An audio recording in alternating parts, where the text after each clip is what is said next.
जब प्रहलाद महाराज अपनी माँ कयाधु के गर्भ में होते हैं तो इंद्र को ये पता चलता है, और इंद्र जो देवताओं का राजा है वही जब देखता है कि हिरण्यकश्यप का पुत्र, इतने बड़े दानव का पुत्र पल रहा है कयाधु के गर्भ में, तो जब इंद्र मारने को गया प्रहलाद को, तो नारद गोस्वामी ने इंद्र को समझाया तुम इसको नहीं मार सकते।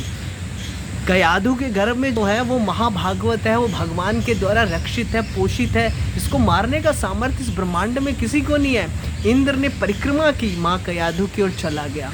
तो उस पीरियड में जब कयाधु प्रेग्नेंट है और प्रहलाद महाराज उनके गर्भ में हैं, उस पीरियड में उनकी माता को आश्रय दिया नारद गोस्वामी ने अपने आश्रम में, और रोज प्रतिदिन उनकी माता कयाधु को कथा सुनाते हैं। एक दिन देवऋषि नारद ने उनकी माता को आशीर्वाद मांगने के लिए कहा, और माता ने कहा हे नारद गोस्वामी, आप मेरे को ऐसा आशीर्वाद दें कि स्त्री होने के कारण मैं तो भूलने का मेरा स्वभाव, मैं भूल जाती हूँ चीज़ों को जल्दी।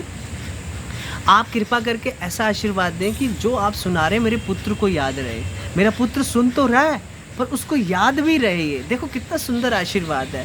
देखो माँ कयाधु को याद सब कुछ हो सकता था, ऐसी बात नहीं स्त्री है तो याद नहीं रहेगा, पर कितने सुंदर तरीके से वरदान मांगा एक माँ ने अपने पुत्र के लिए कि जो आप अच्छी अच्छी बातें मुझे सुना रहे हैं ना, वो सब मेरे पुत्र को याद रहे और अपने जीवन में उनको फॉलो करें। देखो ना आजकल इसके उल्टा है, जब बच्चा माँ के गर्भ में होता है माँ परवाह ही नहीं करती है, कुछ भी खा रही है, कुछ भी देख रही है, माँ ये भूल जाती है, कई माताएं, सारी नहीं, कि जो विषयों का वो सेवन कर रही है कि इसका प्रभाव उसके बच्चे पे पड़ेगा।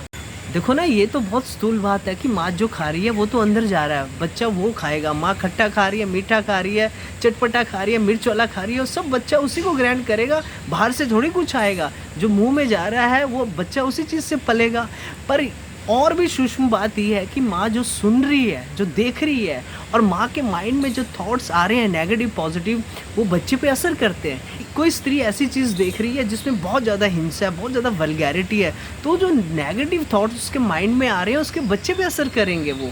और कोई स्त्री इसके बिल्कुल विपरीत कार्य कर रही है, कुछ ऐसी चीज़ें देख रही है जिसके द्वारा बहुत ही पॉजिटिव थॉट्स आ रहे हैं, बहुत ही अच्छे विचार आ रहे हैं, तो निश्चित रूप से ये बहुत अच्छा प्रभाव डालेगा जो गर्भ में बच्चा है। क्योंकि हमारी वैदिक साइंस ने प्रूफ कर दिया है। देखो एक इंसान उम्मीद करता है कि हमारा बच्चा जब दुनिया में आए बड़ा होकर बहुत अच्छा आदमी बने, पर देखो कितनी दूरदृष्टि है हमारी शास्त्रों की, वैदिक साइंस की, कि वो क्या कहती है। वो कहती है बच्चे को अच्छा उसके पैदा होने के बाद बनाने की कोशिश मत करो, उसके पैदा होने से पहले बनाने की कोशिश करो। जब बच्चा माँ के गर्भ में होता है तो एक बहुत ही अच्छे और समझदार माँ बाप का कर्तव्य है कि गर्भ से ही अपने बच्चे को अच्छा बना सकते हैं, और ये उनके हाथ में होता है।